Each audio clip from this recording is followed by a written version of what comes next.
addition to the Shell family in Australia, a family of whose antecedents we're proud and of whose offspring we nourish high hopes. Here today, in bricks and steel, you will see the culmination of a dream. And as the child dreams of dolls and engines, the culmination of a dream. A great oil refinery at Geelong, 40 miles from Melbourne, the capital of Victoria. Geelong, which in the native tongue means the place of the cliff. A strange prophetic name, because there was no cliff until now. For now a cliff has risen, a cliff of concrete, bricks and steel. The Shell Refinery. The first stage in the oil industry's £100 million program to make Australia independent of imported petroleum products. The culmination of a dream. Less than 3 years ago, these acres of concrete and steel were lonely paddocks of grass, ringed with rows of wild boxthorn and cut by the ruts of a half-forgotten trek. Empty, wind-blown acres on the shores of Corio Bay.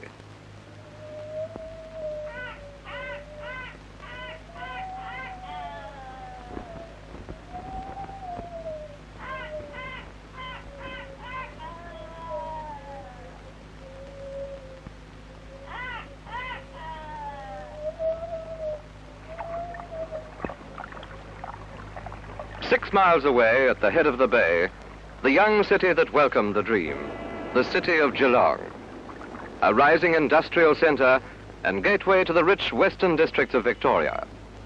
With a population of 80,000, it once rivaled Melbourne for the honour of state capital. This is the city whose Council and Harbour Trust encouraged the dream to come true, who gave it support to make it a reality, to turn an empty, wind-swept paddock into a £20 million refinery. Early in 1951, the work begins. It is almost an ideal site, gently sloping to a deep water anchorage and close to the Melbourne-Geelong highway and railway.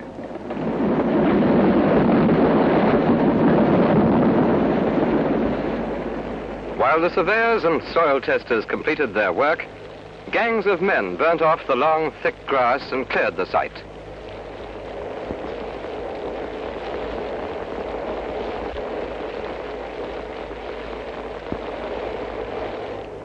Meanwhile, the dream comes true in miniature.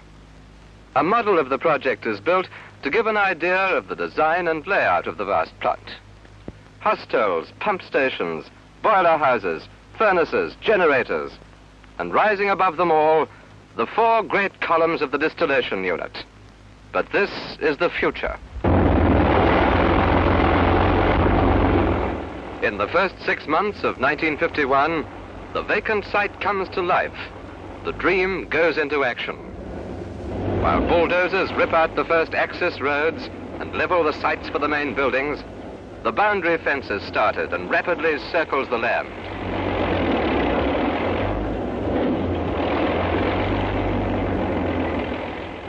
A temporary stores building begins to rise to house the many thousands of pounds worth of tools purchased for the job. Mechanical ditch diggers eat their way across the land, cutting out trenches for the cables that will bring in power for work lights and electric tools.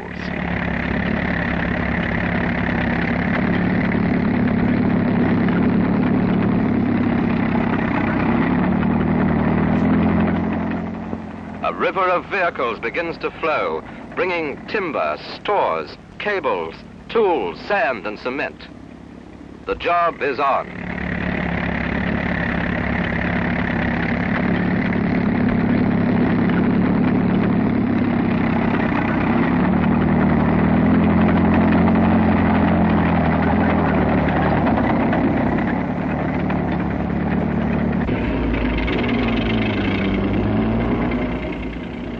In July 1951, the first shipload of heavy lifts arrived, the first of a fleet that will finally number more than 250 vessels.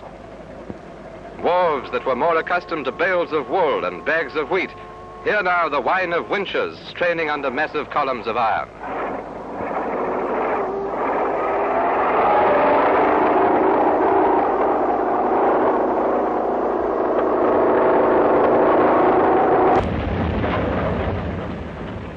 back on the site, the earth movers are eating into their contract. 175,000 yards of earth to be leveled, filled and dug.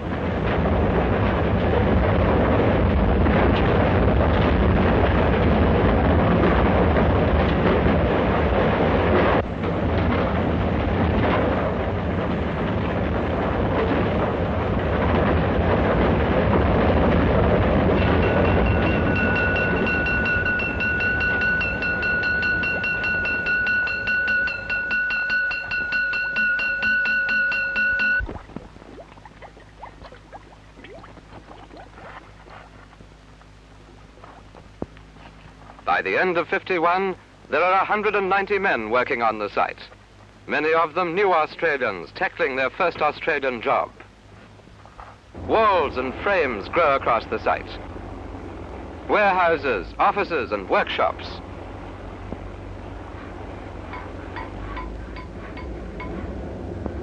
The model hostel begins to take shape. A hostel which is to become known as the best of its kind in the Commonwealth.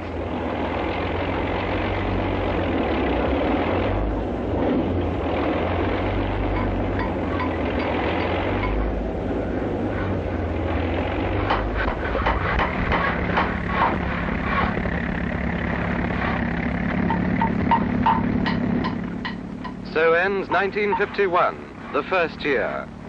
A start has been made. The dream is growing before our eyes. A refinery is rising among the gum trees on 250 acres of Australia.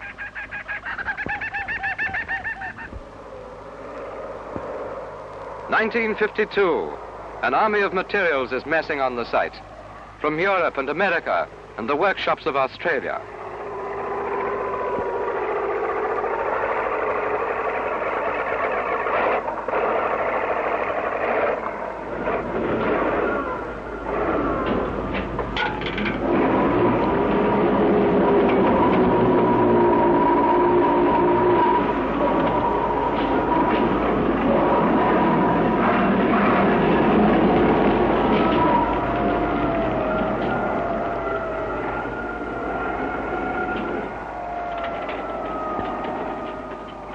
Steady work on the various units, such as the saltwater pump station, is punctuated throughout the year by 3 events, which mark important stages in the massive project. In April, the Werkspoor people arrived and set up shop.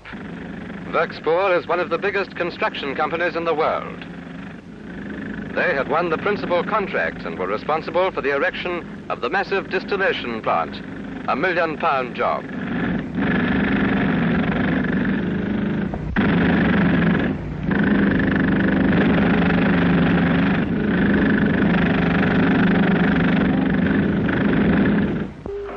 And when our Dutch friends finished the highest point of the heater unit, they carried out their old tradition of raising their flags on it. Also in April 1952 comes opening day for the £220,000 hostel. It is a significant celebration. The first single unit of the refinery is finished.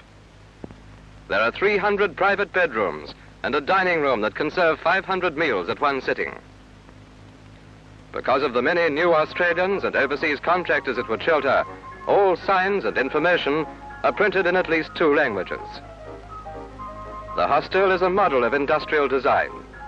It not only provides personal comfort, but the opportunities for communal activities and companionship.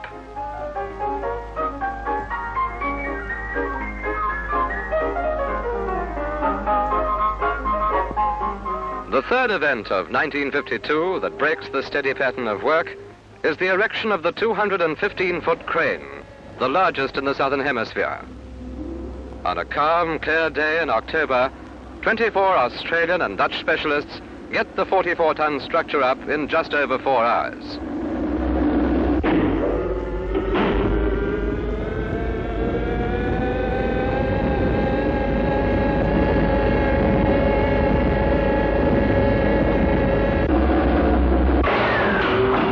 So ends 1952. The spade work is over. The foundations are down. The units are rising across the site. And nearby, the 90-acre housing scheme homes for the men who'll operate the refinery when it goes on stream, is well underway. The dream is running to schedule, with one last big year ahead.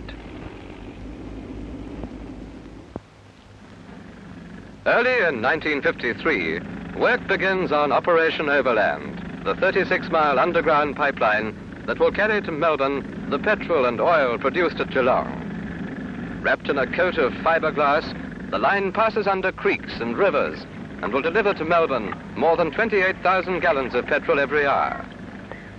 While laying the line under the Werribee River, the crew has to work round-the-clock shifts to drain the river so the line can be placed under its bed.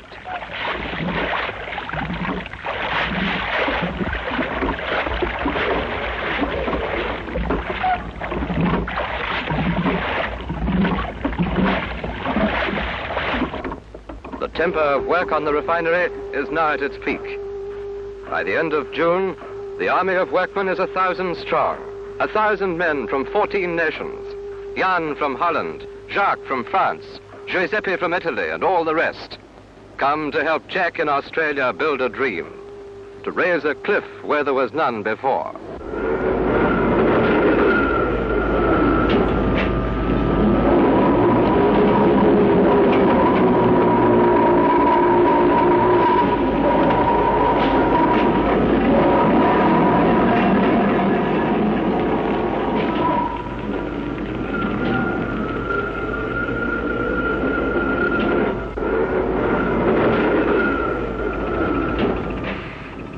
In less than a year now, these tanks and columns will flow with oil and take their place in the vanguard of the developing nation. Soon, to Australia, the rising cliff they form will mean nearly 300 million gallons of petroleum products every year. Petrol and oil for the mounting stream of traffic that grows at the rate of 3,000 new vehicles every week.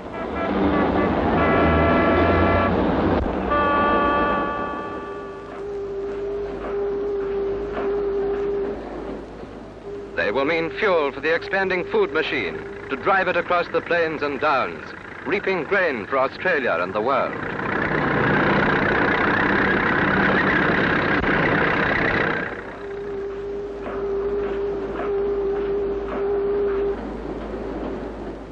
And for the new Australians from war-torn Europe, they will mean heat and power for the factories and the land they will work.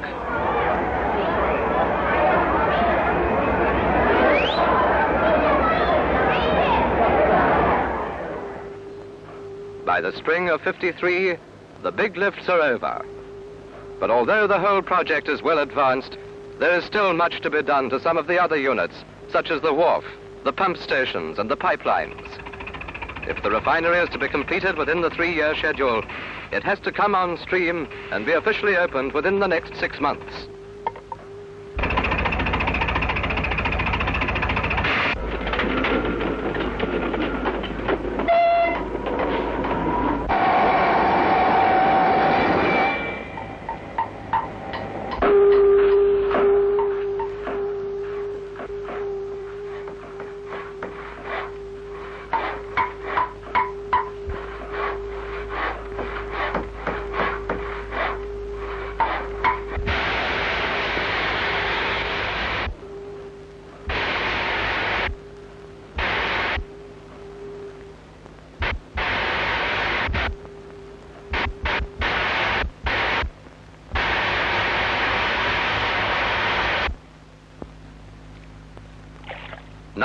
'54, the culmination of a dream. The £20 million project is on schedule. With its massive units standing up against the sky, the opening day is set for March the 18th. Technicians and engineers hurry on with the last jobs.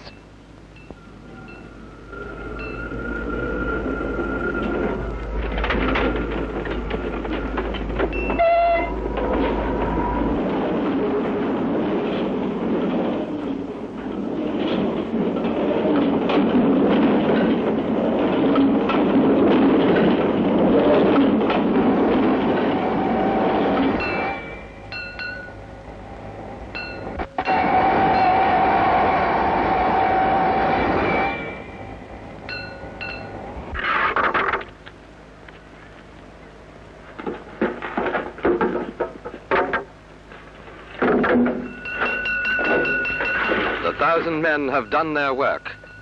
On the shores of Corio Bay, the 20 million pound refinery is ready. Storage tanks waiting for the crude oil from Borneo. Columns and pipes waiting for the turbulence that will fill them.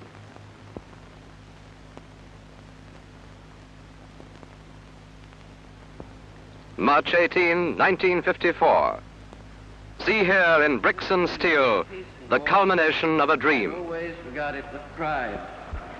Let us pay tribute to the human side of this vast achievement. And now, ladies and gentlemen, Mr. Platt will request His Excellency to open these works. Your Excellency, Lady Slim, Mr. Premier, Honourable Ministers, ladies and gentlemen.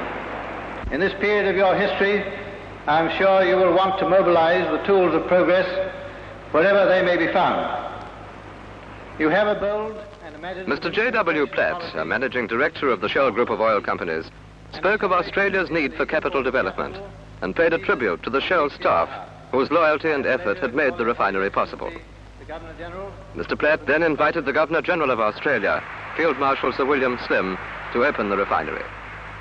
His Excellency spoke of the faith and skill behind the building of the refinery and of the benefits it would spread to other industries.